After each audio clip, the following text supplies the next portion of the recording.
Salut à tous les amis, c'est JJ Le H, j'espère que vous allez bien. Petite vidéo débrief du match OM Paris Saint-Germain. Et puis aussi petite annonce pour vous dire que tout ce qui est vidéo, pronostic, etc. Bah là ça revient vraiment cette semaine. Donc il y aura une vidéo pronostic, alors peut-être pas pour la Coupe de France, mais plus pour la journée de Ligue 1 qui suit. Bon, sachant que c'est les matchs avant Ligue des Champions pour le PSG, c'est toujours un peu compliqué, mais ce sera plus sur les autres matchs dans ces cas-là. Donc voilà, et il y aura des grosses vidéos sur Hunter x Hunter, le jeu vidéo qui va bientôt sortir, et le manga qui reprend. Il va y avoir des grosses news, et enfin, on va avoir de quoi rêver un petit peu en tant que fan d'Hunter x Hunter. Bref, donc petit débrief du match OM-PSG. Bah écoutez, une victoire 2-0 où c'est un match qu'on peut perdre contre plein d'autres équipes de Ligue 1. Hein. Je pense à Lens, Lille, Monaco, Brest. C'est vraiment le type de match. C'est vraiment le type de match où tu te dis, enfin, on va se prendre un but au moins. Et on s'est pas pris de but. Moi d'ailleurs, j'avais parié gros sur ce match-là. Hein. J'avais mis un petit billet quand même, un peu plus de 100 € sur le PSG. Quand j'ai vu la composition d'équipe, j'étais assez content. Quand tu vois que tu as Dembélé, Mbappé, Kolo Muani en plus qui ressemble à un très bon match avec l'équipe de France. Maintenant, Kolo Muani joue sur le côté en équipe de France, il joue pas dans l'axe. Mais tu te dis, oh, c'est bon. Et quand tu vois la première mi-temps, bah, ça te fait peur. Et après, quand tu vois, en plus on a 10 contre 11. Après, on voit Mbappé sortir, Dembélé, il y a Kolo Muani avant qui sort. Tu te dis, on va pas marquer un deuxième but. Hein. Et Marseille va pousser, va forcément égaliser. Tu crois qu'à un moment, ils égalisent. Au final, l'arbitre, il refuse le but pour une action de... Parce que Luis Enrique, je crois, gêne le gardien. Et après derrière, enfin tu te dis vas-y, enfin avec Ramos et t'enlèves toute la rapidité parce que bon Asensio c'est bien, c'est technique, hein, comme Kangin c'est technique etc. Mais tu te dis bah tu vas pas marquer de deuxième but et puis ça peut venir que d'Hakimi. Donc c'est Hakimi sur une occasion marseillaise qui relance le PSG, je crois que c'est suite à un corner et puis derrière ça fait 2-0, but de Gonzalo Ramos qui aurait mérité de débuter. Mais ce que je veux dire sur ce match-là, d'une manière générale, je vais pas prendre joueur par joueur, je ferai ça sur les prochains débriefs, notamment les PSG-Barça, mais d'une manière générale, c'était un classico assez faible. Sincèrement, le niveau de jeu était assez faible. Quand on voit la première mi-temps, le nombre de déchets techniques qu'il y a, franchement, ça fait peur. C'était pas un beau classico. La première mi-temps, oui, Marseille a un peu, voilà, nous est un peu rentré dedans, a eu un peu la balle, etc. D'accord. Sans se montrer vraiment dangereux. Les frappes que Donnarumma sort, bah c'est à part une où il se jette dans les pieds à la fin du match. En soi, il y a rien de fou. Et Marseille est à sa place, hein, concrètement. Il y a même d'autres équipes qui pourraient être au-dessus d'eux, hein, quand on voit le niveau de jeu et puis à 10 contre 11. Et nous, à part Vitinha qui a fait une masterclass sur ce match-là, et Dembélé qui a fait aussi peur que comment dire que enfin voilà, qui peut nous émerveiller sur certaines actions mais nous faire voilà, c'est autant l'un ou l'autre. Hein. Sur ce match-là, il fait des pertes de balles. On joue contre le Barça, on en prend trois. Hein. C'est pas possible. Hein.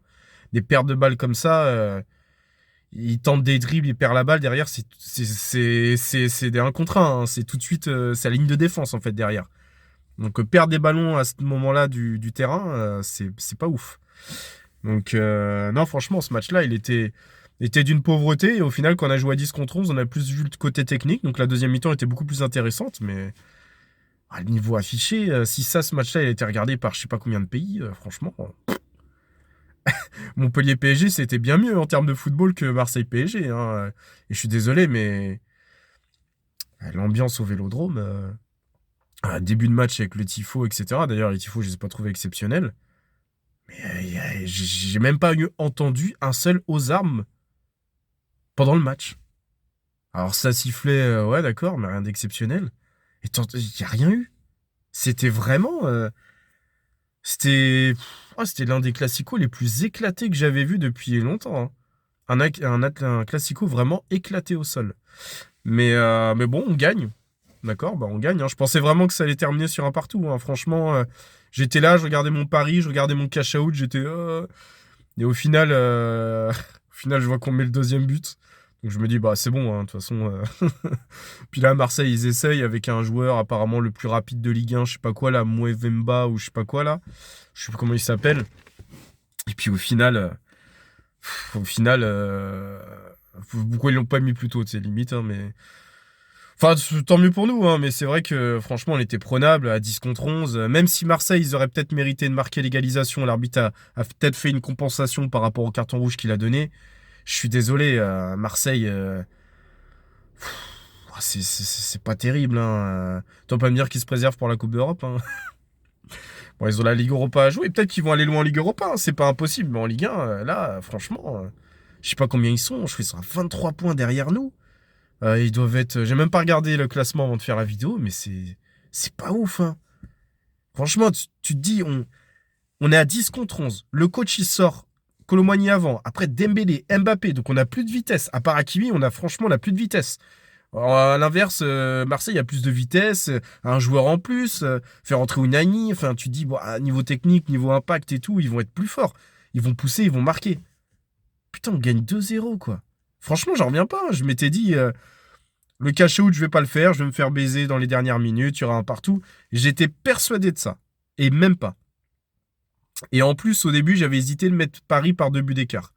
Alors, quand je voyais la première mi-temps et le début de deuxième, avant le 1-0, jamais j'aurais cru un 2-0. Hein.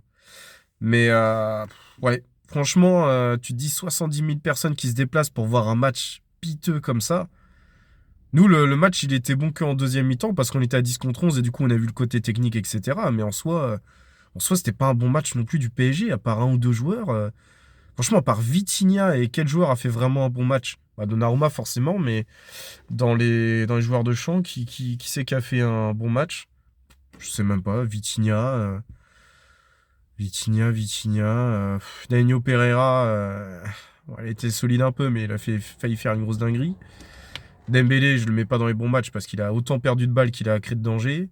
Mbappé non, Colomwani non. Gonzalo Ramos, son entrée est bonne, ok, d'accord. Mais après, il a pas assez joué pour dire que c'était un bon match. Euh, je sais même pas. Hernandez, match normal sans plus, quoi. Zaïre Emery, normal sans plus. Enfin, il a tenu son rôle, hein, qui était pas. Voilà. Ah bah, Louise, non. J'ai une occasion, je sais pas comment il fait pour la mettre au-dessus. Enfin, bref. Hakimi a fait son match. Ouais. En fait, à part Vitinha, j'arrive pas à voir un. Ouais, à part Vitinha, voilà. Dembélé fait la petite passe D, mais bon. Ouais. Pour moi, il n'y a eu qu'un joueur qui a fait un super match, c'est Vitinha, et sinon, le Classico était à chier. Voilà pour mon débrief. Content de la victoire malgré tout. On se donne de l'air en Ligue 1, et puis là, il faut gagner à Rennes. Très important de gagner à Rennes. Euh, Ça va être un match compliqué. C'est sûr qu'il faudra pas jouer comme on a joué contre le Classico parce que ça passera pas contre Rennes. Bah, c'est plus fort que Marseille, Rennes. Hein. Pourtant, c'est Marseille le deuxième budget de Ligue 1, mais clairement, en termes de jeu, il n'y a pas photo. Donc, comme quoi, des fois, le budget, ça veut rien dire. Hein. On s'est fait taper par des équipes beaucoup plus faibles que ça. Enfin, bref. On peut refaire l'histoire hein, des éliminations en Coupe de France hein, par des budgets 50 fois en dessous que Marseille a subi. Donc non, le budget, ça veut rien dire. Il y a l'intensité, il y a la tactique sur le terrain. Et Marseille a les joueurs quand même a les joueurs pour faire un bon match 11 contre 10. Et j'en reviens vraiment pas qu'on n'ait pas... Enfin, je veux dire qu'on n'ait pas gagné. Vous voyez l'absus? Qu'on ait gagné. Parce que dans ma tête, on n'avait pas gagné. Ça a été au moins un match nul. Mais bon, c'est comme ça. Je suis content. Victoire du PSG. Et donc voilà pour mon débrief au MPSG. Il y aura des vidéos avec du montage. Je vais essayer sur tout ce qui va être Hunter x Hunter, la reprise d'Hunter, les jeux vidéo. Vous allez avoir aussi des live foot que je vais essayer de faire. PSG Clermont, je sais pas, à voir. À voir si j'arrive à avoir mon petit appareil là pour faire les streams en direct. Et les petites réactions de live de One Piece, ça arrivera au prochain chapitre. Je crois que ça sort dans 2 semaines encore. Vu qu'il y a une petite pause, donc voilà. Bon, sur ce, j'espère passer une bonne semaine. Hein, et je vous dis à plus tard. Allez, c'était JJ Le H. Et bonne journée.